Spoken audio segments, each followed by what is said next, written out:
उसके आस पास में बगल में बैठ कर देखना, जब वो भोजन करे उसका पेट भरता जाएगा, वो तुम्हें जिस नजर से देखेगा ना, वो नजर एक बार देख लेना, तुम्हें जीवन का सबसे बड़ा आनंद महसूस हो जाएगा कि मैंने आज कुछ जीवन में अच्छा किया है।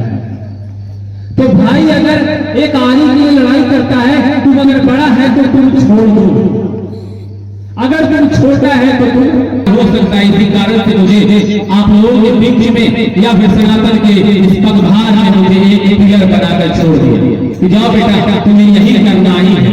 सब अपने कर्म को यहाँ निभा रहे हैं, ये सब सर्टिफिकेट है। If you are speaking English with me, then I will also speak with you because I am also graduate from English.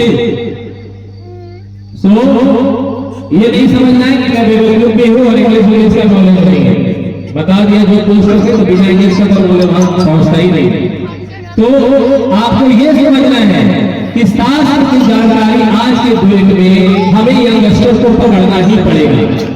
धर्म को अगर लेके चल रहे हैं तो हम जैसे यंग लोगों को आना आगे पड़ेगा, क्योंकि सनातन एक छोटी मोटी बात नहीं है। सनातन आज की बात नहीं है, वैदिक काल की बात है। पूरा चार्ज ना हुआ, सिर्फ सनातन ही था, धर्म था तो एक सनातन ही था। आज इतने सारे मजहब पंथ बन चुके हैं। हम लोगों को इस जगह पे आने का कारण बनता है क्योंकि आज हमारे धर्म सनातन धर्म पे वार हो रहा है। वार इस तरह से हो रहा है कि हमारे छोटे छोटे भाइयों और बहनों को चेंज कर दिया जा रहा है दूसरे धर्म में। कोई क्रिश्चियन बना दे रहा है, कोई उसे और दूसरे धर्म में बना दे रहा है। हमारे हिंदू में भी बहुत सारे टूट गए हैं, कोई राधा स्वामी, कोई रामपाल बाबा, तो ये तो कोई वो। अरे भाई जोड़ना है तो सिर्फ एक से जोड़ना, सनातन हिंदू, उसमें भगवान से जोड़ो। इधर उधर का क्या जोड़ना है? आवाज यही हो रहा है। इसलिए हम लोगों को खड़ा होकर के हर घर में जाके समझाना पड़ता है कि तुम अगर रहो तो सिर्फ सनातन के साथ रहो, इधर उधर मत जाओ। क्रिश्चियन में जाओगे वहां आया हुआ करेगा, फूट मारेगा। फूट मारने से अगर तुम ठीक हो सकते हो तो आ जाओ यही पंचमुखी हनुमान जी की कृपा से हम फूट मारेंगे और तुम ठीक हो जाओ। क्योंकि तुम जिसके पास जा रहे हो उसका इतिहास जो है वो जन्म लेने वाला है। अगर हम किसी धर्म के बारे में, अगर ईसा मसीह के बारे में बात करते हैं, कृष्ण के बारे में करते हैं, मुस्लिम के बारे में करते हैं, तो वो जन्म लिए हैं। उनका एक अपडेट है कि कितने साल पहले जन्म लिया। और जो सनातन सिखाया है कि जो जन्म लेगा उसका मृत्यु निश्चित है, लेकिन सनातन का आज तक कोई इतिहास नहीं बता पाया कि ये कब जन्म लिया है और इसकी मृत्यु कब हो सकती है। सनातन एक विष होता है आदि और अनंत, जो कभी खत्म ना हो सके वही है सनातन। तो हमने हमारे यहाँ जो सनातन को तोड़ा जा रहा है ना, उस तोड़ने के कारण हम लोगों को खड़ा होना पड़ता है, वरना हम सब अपने गुफा में और अपने मठ में ही ठीक रहते हैं। मगर समझाना पड़ रहा है, घूमना पड़ रहा है, शोर करना पड़ रहा है। ये क्यों? क्योंकि हमारे घर में हमारे लोग जो है वो विलुप्त हो रहे हैं। उन्हें समझ में नहीं आ रहा है धर्म के साथ करना क्या है। वो धर्म को मजाक समझ रखे हैं। उन्हें लग रहा है नहीं, हम जो भी चीज कर रहे हैं थोड़ा बहुत ऐड लेंगे सब कुछ ठीक है, राम राम जप लेंगे सब कुछ ठीक है। राम राम जपना नहीं है, राम के आचरण पे चलना है। वरना पहले भी तो बोलते थे कि मुंह में राम बगल में छुरी, तो राम राम बोलो बगल में छुरी रखे रहो। ऐसा क्या कार्य करना है? राम राम जपो तो राम के जैसा आचरण रखो। अब राम का आचरण कुछ सुनो, तब जाके हम सब बात करते हैं। सुन रही है भैया आप सब? हम माता जी सब सुन रही है? हमारे हनुमान जी के भक्त हैं, आप सबका पैर नहीं, आप लोग का पैर नहीं छुआ, आप से पैर नहीं छुआते हैं। थोड़ा सा आएंगे तो बस इतना ही सीताराम कर लेना, और आप सब पूछ लेना, आशीर्वाद है हमारी अंदर। तो हम लोग क्या कर रहे हैं अभी? राम के बारे में चर्चा करें। तो राम जब आए क्या लेकर आए? धर्म अर्थ काम मोक्ष, ये साथ में आए और ये उनका पहला उपलब्धि था पृथ्वी पे लाने का, हम सबको सिखलाने का कि धर्म अर्थ काम मोक्ष तभी प्राप्त हो सकता है। कैसे प्राप्त हो सकता है? इसी राम ने अपना पूरा आचरण चलाया, आचरण सिखाया, व्यवहार किया उन्होंने। तो राम जी का व्यवहार क्या था? कुछ ऐसी लीला सुन लेते हैं, कहीं कहीं की कथा नहीं हो पाएगी, ठीक है। अगर हम लाइन से चल रहे हैं तो देखते हैं कि बहुत दिक्कत हो जाएगा। तो राम कहने का तात्पर्य है कि भगवान राम को सिमरन हम कैसे करें। अब भगवान राम का आदर्श क्या है? तो भगवान राम का आदर्श ये है कि वो रावण का वध करने के लिए आए। और रावण आखिर कौन था? तो रावण का यहाँ पे हम मत्सल क्रोध उसी को हटाने का शिक्षा दिया जाता है ना। आप लोगों को क्या बोला जाता है कि भगवान के शरण में जाओ तो ये सब चीजों को हटाओ। तो रावण किसका प्रतीक हो गया? इस घमंड का प्रतीक हो गया, लोभ का प्रतीक हो गया, क्रोध का प्रतीक हो गया, और मद मत्सल दारू शराब ईर्ष्या है ना, मांस मच्छी इसका हो गया। आलू और मांस वाला बात कर रहा था, मैं उनसे यही बोलूंगा, मांस खाने से तामसी गुण होगा, आलू खाने से नहीं होगा भाई, इसलिए तो तर्क नहीं करो। चलो अब ये जो चीजें हैं वो है रावण का गुण, और रावण का गुण को खत्म करने के लिए रावण ने जन्म लिया। अब रावण का गुण रावण देख लिया, राम भी देख लिया, लेकिन इस सृष्टि में हम सब क्या है? आप सब राम हो, क्योंकि भगवान ने तो सबके हृदय में बोला ना कि हमें सबके हृदय में भगवान दिया, और सबके हृदय में राम है, सबके हृदय में भगवान है, कण कण में भगवान है। तो हर कण में जब भगवान है तो क्या आप सब इंसान है? आप सबके हृदय में भगवान नहीं है ना? तो जब भगवान है तो आप अपने अंदर से सिर्फ बुराई को खत्म करना है, सिर्फ बुराई, क्रोध को खत्म कर दे, रावण गया। मद को खत्म किए, रावण गया। मत्सल को खत्म किए, रावण मारा। अपने भीतर से रावण को मारना है। राम भी आ, रावण भी आ, तो रावण को मार लो, विजय हो जाओगे आप फिर विजय हो जाओगे। मैं बात थोड़ा बहुत ऊपर लेवल का करता हूँ, जो थोड़ा सा दिमाग में समझदार होगा वो जल्दी समझेगा, जो नहीं समझदार होगा वो हवा में थोड़ा देर के लिए रहेगा। गुरुजी क्या बोले समझ में नहीं आए, चले गए। तो ज्यादा हल्के में बताना और धीरे धीरे समझाना आज का समय नहीं है, आज 2 घंटे का ही समय है। तो समझने वाली बात है, जो पढ़े लिखे हैं वो सब समझते हैं। अब माता लोग आप लोग भी समझते हैं, आप लोग खुद चर्चा करते हैं, समझिए।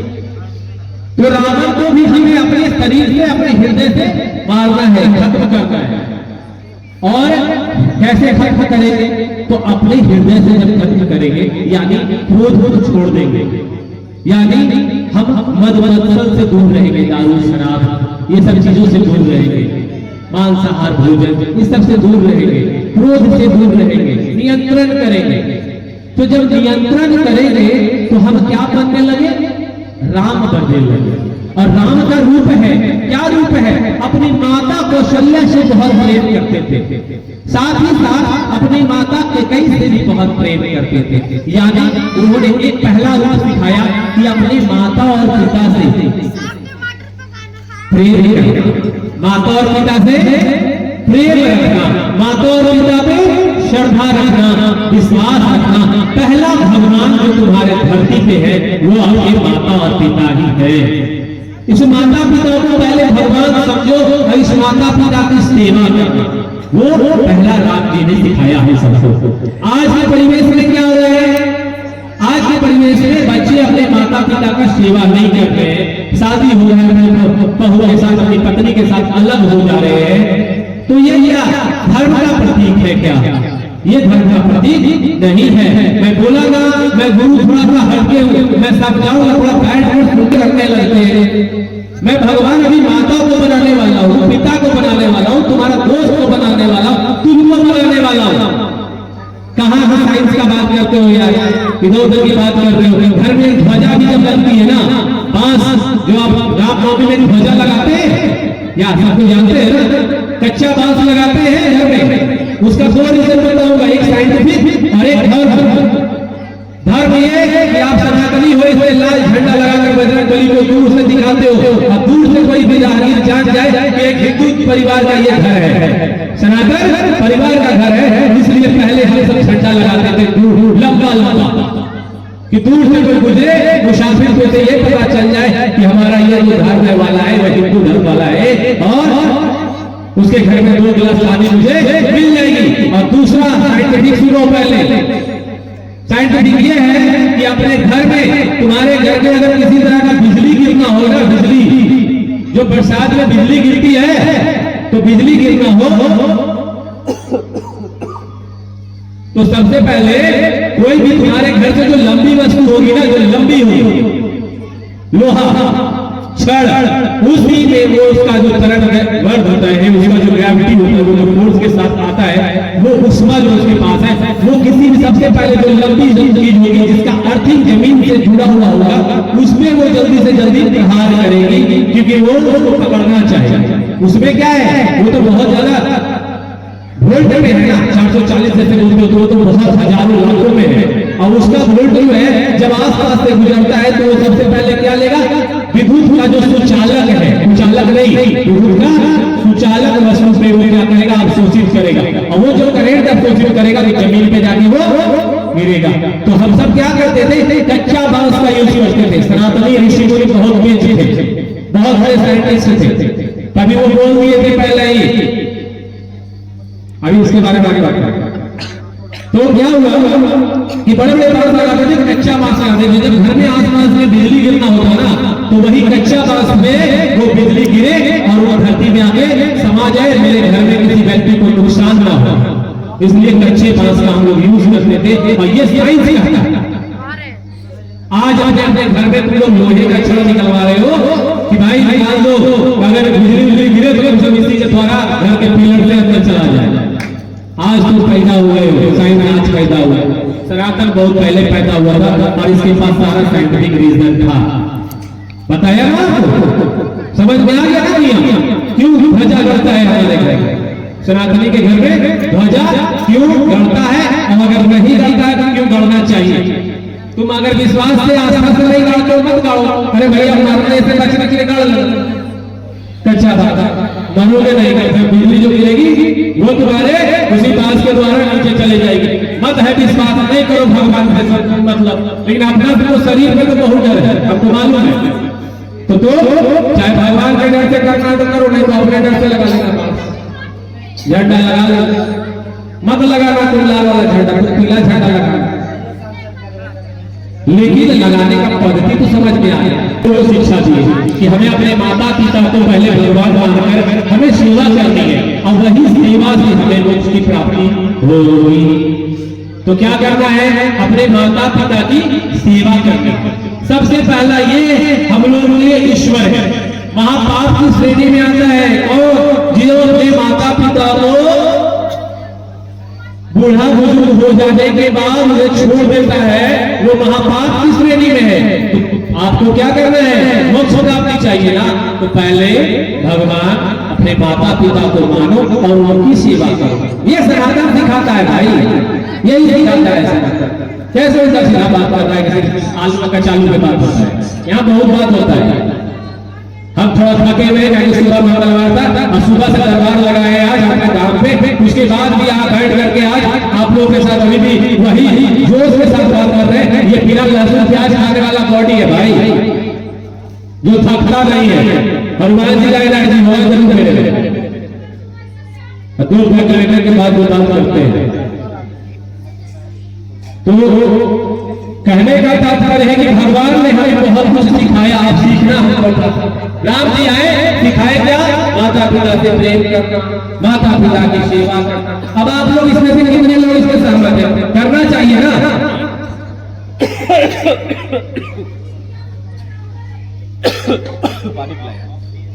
कितने सहमत होगा, आप लोगों को हाथ उठाना चाहिए, सुन के बेटा सुधर जाएगा, जहां होगा सुधर जाएगा।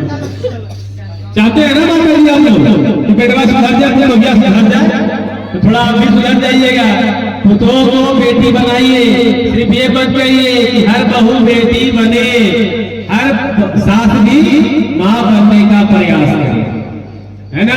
हम दोनों तरफ बोलते हैं, सिर्फ आपकी तरफ नहीं बोलेंगे, बहू की तरफ से ही बोलना पड़ेगा भाई। कहीं चाय पानी बहू की पहले रहेगी, आप तो बड़ी गुजर गए, आप लोग सुतल रहिएगा, बहू लोग फट से चाय पानी पिला, तो दोनों तरफ देखना पड़ेगा ना हम लोग को।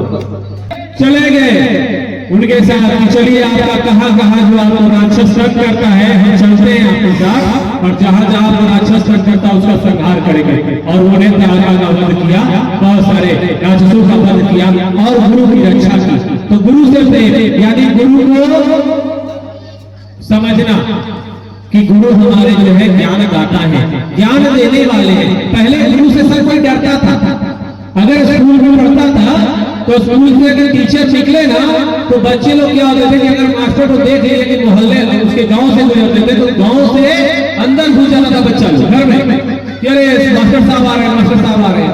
आज के डेट में क्या है कि मास्टर साहब बगल से गुजर रहे हैं और लड़का में क्या कर रहा है, सिगरेट और चाय और सिगरेट चल रहा है। इधर नहीं चलता होगा, नहीं चलता गाँव, लेकिन चलता जरूर होगा। थोड़ा हम शहर गए हैं ना तो हम शहर में देखते रहते हैं चाय और सिगरेट चलता है लड़कों लोग आजकल या कस्टर वो मास्टर को देख के चाय पीता है, सिगरेट पीता है, सोच लो तो हाँ हम लोग कल पे आ गए। तो गुरु से गुरु का आदर, क्योंकि गुरु ही ब्रह्मा, गुरु ही विष्णु, गुरु ही देवो महेश्वरा, गुरु साक्षात परब्रह्म तस्मै श्री गुरुवे। अगर गुरु को हम जब हमारे में ईश्वर है तो गुरु में भी ईश्वर है, और गुरु का ईश्वर जागृत है क्योंकि वो हमें सबको सिखा रहा है, वो जागृत अवस्था में। अब जागृत अवस्था में उनसे कुछ सीखने को मिलता है, सीखने का मिलती है, और वही गुण है, वही शिक्षा है। कोचिंग सेंटर में तो सब पढ़ रहा है, लेकिन गुरु का जो ज्ञान मिल गया वो कोचिंग में अब नहीं मिलता है। तो बात हुआ गुरु पे। दूसरा, चलो तीसरा पे आते हैं। और क्या करते हैं राम जी? राम जी अपने जीवन में दिखाए कि दोस्तों सगे संबंधियों से प्रेम। जब वो निकले थे अपने घर से वनवास के लिए तो निषाद राज के बारे में आप सब सुनो। निषाद राज दूसरे धर्म से थे, दूसरे जाति, मतलब छोटे जाति, शूद्र जाति बोला जाता है, उससे थे, मगर वो ऊंच नीच का उस समय कोई जोड़ नहीं था, उस समय ऊंच नीच का कोई बात नहीं था। ये तो आज हो गया है ना, ऊंच नीच जाति ये तो आज हो गई है। हम सब हिंदू हैं और एक है, चतुर्वर्णीय ज्ञान शास्त्र पूर्ण कर्म विभाग सब, हम सब चातुर्वर्णीय, चार वर्ग में हम सब हैं। चार वर्ग कौन कौन से हैं? क्षत्रिय, शूद्र और ब्राह्मण और वैश्य। अब ये इसमें कोई ना ऊंचा है ना कोई छोटा है, ना कोई बड़ा है ना कोई छोटा, ये जो बोलते हैं वो गलत है। चातुर्वर्णीय ज्ञान शास्त्र पूर्ण कर्म विभाग है, तो चारों बच्चे में भिन्नता कैसे हो सकती है?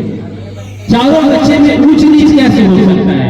जितना पावर ब्राह्मण के पास उतना ही पावर क्षत्रिय के पास, उतना ही पावर वैश्य के पास, और उतना ही पावर शूद्र के पास। शूद्र छोटा कैसे है भाई?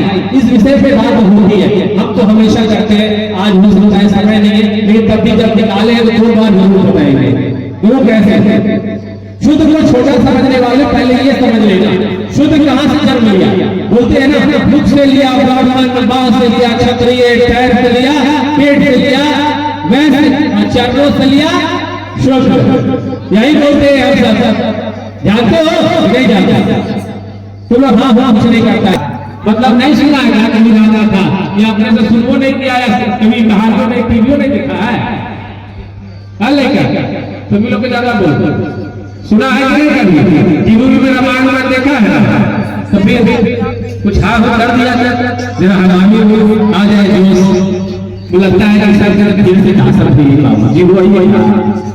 तो देखो ऐसा है, लेकिन एक बात जानो कि जब हम सब पूजा करते हैं, पाठ करते हैं, जितना भी विनती करते हैं, हम सब क्या कहते हैं? हे भगवान हमरा चरण में नजर दे दिया, भगवान हमरा चरण में जगह दी। ऐसा ही बोलते हैं ना कि हम अपने चरण में जगह दी है, मतलब कि चरण से मिलना चाहते हैं आप, उस चरण के पास विलय होना चाहते हैं, उस चरण में मिलना चाहते हैं, और वो चरण में ही वैकुंठ धाम है, आपको पता है। तो जब चरण में वैकुंठ धाम है तो चरण से पैदा होने वाला वो शूद्र, वो छोटा के अंग्रेज काल जब आया, ये मुगल सल्तनत जब आया तो उन्होंने हमें बांटा जातियों में। अंग्रेज आया, फूट डालो, राज करो, हमारे बंधुओं को, हमारे भाइयों को, हमारे सहयोगियों को बांट दिया, तो जाति में ऊंच नीच का फर्क बता दिया, वरना ऐसा कोई नहीं। पहले निषाद राजा थे, सोच सकते हो, निषाद राजा थे और वो शूद्र वर्ण से थे, तो वो राजा कैसे? यदुवंशी थे तो वो राजा कैसे? तो ये सब पहले कोई जाति का विषय नहीं था, कुल का बात चलता था, सिर्फ कुल यानी दादा के परदादा के और जाति भी कुछ नहीं था। तो आज हम सब कम से कम इस विषय को हटाए। अगर आप जाति में फिर से टूटेंगे, विभक्त होंगे तो हम सब मिट जाएंगे, क्योंकि सनातन को तोड़ने का इससे बड़ा और कहीं कोई जरिया नहीं है। हम लोग को तोड़ा जाता है सिर्फ जाति के नाम पे। इसलिए जाति में टूटना छोड़ दो और कहो एक साथ कि हम सब हिंदू हैं। क्या है? हिंदू। जाति पूछे तो एक ही बता दो, हिंदू है। क्योंकि मुस्लिम से अगर पूछा जाता है कि जाति, तो बोलता है मुस्लिम है। बताया कोई क्या सारी खैखान है, जोल है, पैठान है, उन लोग बहुत सारा 75 को जाति जाता है, तो कोई नहीं बोलता, एक ही सब बोलता है हिंदू। और आपसे अगर पूछ लिया जाए तो ना भैया आप कौन बाड़ी है, आप कौन भैया तो हम यादव है, आप एक राजपूत है। अरे भैया तुमसे पूछा जा रहा है कौन है, बोल हिंदू है। एक बार बोल कर देखो, दूसरा तुमसे सीख जाएगा। सीखने का प्रयास करो, सिखाने का प्रयास करो, बदलने का प्रयास करो और बदलवाने का प्रयास करो, क्योंकि तुम ही लोग बदल सकते हो। बुढ़वन नहीं बदलेंगे, बदलेगा तो जवाब क्या नाम बचवा। बाबू हमारा बोले तो भरोसा, उस सब पे भरोसा उतना नहीं चलता, तो तोहने के भरोसा में कायम रहेगा, तो टाइट करिए, हिंदू हिंदू करते रहिए। तो राम जी के बारे में हम सब देखे कि उनका जो मित्र था वो निषाद राज, और वो समर्पित थे, निषाद राज से समर्पित थे। उनका दोस्त के साथ समर्पण, अपने आस पड़ोसी के साथ समर्पण, जितने भी प्रजा था प्रजा के साथ समर्पण, यानी उस के बीच में क्या रखते थे? प्रेम को बांटते थे, क्रोध नहीं करते थे। यही वो देख अपने इस दृष्टि में हमें दिखाने आए। अहिल्या का उद्धार कर दिया, उनके चरण कमल से छूने से अहिल्या जो माई थी वो उनका उद्धार हो गया, अगस्त मुनि की पत्नी अहिल्या। तो और भी सीखने को बहुत कुछ है, लेकिन अब रावण का जब अंत होगा उससे पहले सीख दो कि अपने घर में सबसे पहले अपने भाइयों से प्रेम। आज का डेट भाई बचपन से बड़े हुए, एक साथ खेले, एक साथ रहे, एक साथ पढ़ने गए, एक साथ खाना खाए, और वो आज एक आरी के लिए दोनों में कुल्हाड़ी चलने लगा। एक आरी के लिए दोनों में कुल्हाड़ी चले, चपड़ा चले, बंदूक चले। ये कैसा भाईचारा था, ये कैसा दोनों में भाई था, अपना था। तो ये सीखना है हमें भरत जी से ऐसा प्रेम, जैसा समर्पण। उनका भाई जो धर्म के प्रतीक थे, राम के भाई थे, कौन थे? भरत, जिन्हें राज सिंहासन दे दिया गया। उनकी माता ककई थोड़ी सी कुनीति के द्वारा, थोड़ा छल कपट करके राजा दशरथ जी से राम जी को 14 वर्ष का वनवास भेजकर और भरत जी को राजगद्दी सौंप दिया गया। लेकिन वही भरत जी राम जी के भाई, जो उस राजगद्दी को ठुकराकर राम की तलाश में निकल गए, वो था भाई। और उसी भाई से आपको सीखना है आज कि आपके घर में ये क्या हो रहा है, ये कैसी सनातन, ये कैसा अपराध भक्त हो भाई। कौन सा पूजा आप कर रहे हो, कौन सा पाठ कर रहे हो, इससे हमें नहीं मतलब, लेकिन तुम सनातनी हो तो राम से कम मतलब रखना सीख लो, क्योंकि राम हमें जीवन का पूरा सिद्धांत सिखा के गए हैं। और कोई कथा सुनो ना सुनो, राम कथा अवश्य सुनो, क्योंकि वो सिद्धांत अगर सीख गए ना और जीवन में अगर अपना लिए ना, तो जीवन भर कष्ट तुम्हें नहीं आएंगे, क्योंकि तुम्हें ये पता होगा कि धर्म अर्थ का लोगों के लिए हमें क्रोध वगैरह से दूर रहना पड़ता है। और ये करना जरूरी है बेटा। आप सबको बता रहा हूं, आप सब अपने भाई से जब प्रेम करते हो, तो भाई से जब प्रेम है तो शादी विवाह के बाद कैसे बदल जाता है वो भाई नहीं बदलता है, तुम भी बदलते हो, वो भी बदलता है। दोनों में माया का प्रेम आ जाता है। माया मतलब अर्थ के लिए, चकाचौंध के लिए कि 4 कट्ठा जमीन थोड़ा मेरा हो जाता है, भाई मर जाता तो 4 कट्ठा जमीन मेरा ज्यादा हो जाता। 2 बीघा मेरा ज्यादा हो जाता। इसके लिए तुम उस भाई को मरने के लिए मना रहे हो, क्या वो 2 कट्ठा 4 कट्ठा 2 बीघा 4 बीघा मरने के बाद लेके जाओगे? जी नहीं जाओगे ना। तो फिर किसके लिए इतना धन कमाना, किसके लिए क्रोध करना?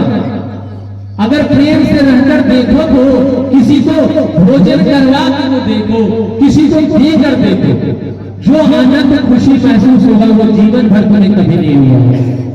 कभी किसी भूखे को भोजन करवा के देखना, और जब भोजन करता हो ना तो उसके आस पास में बगल में बैठ कर देखना। जब वो भोजन करे उसका पेट भरता जाएगा, वो तुम्हें जिस नजर से देखेगा ना वो नजर एक बार देख लेना, तुम्हें जीवन का सबसे बड़ा आनंद महसूस हो जाएगा कि मैंने आज कुछ जीवन में अच्छा किया है। तो भाई अगर एक आने के लिए लड़ाई करता है, तुम अगर बड़ा है तो तुम छोड़ दो, अगर तुम छोटा है तो तुम छोड़ दो। किसी एक को तो छोड़ना पड़ेगा ना, लेकिन लड़ने से हल नहीं होगा। छोड़ कर देखना, भगवान जितना तुम छोड़ोगे ना, भगवान हनुमान जी उससे 4 गुना वापस करके तुमको देंगे। ये पक्का है, ये विश्वास है। ठीक है, तो हमें भगवान क्या सिखलाए? हमें भगवान सिखलाए कि प्रेम से रहना है, भाई बंधु के साथ अच्छे से रहना है, यही सिखलाए है। तो आपस में प्रेम से रहना है, भाई बंधु के साथ अच्छा रहना है, अपने भाई के साथ प्रेम से जीवन काटिए। ये छोटे छोटे मोह माया में मत पड़िए, ये सीख मैं आपको देता हूं। चौथा,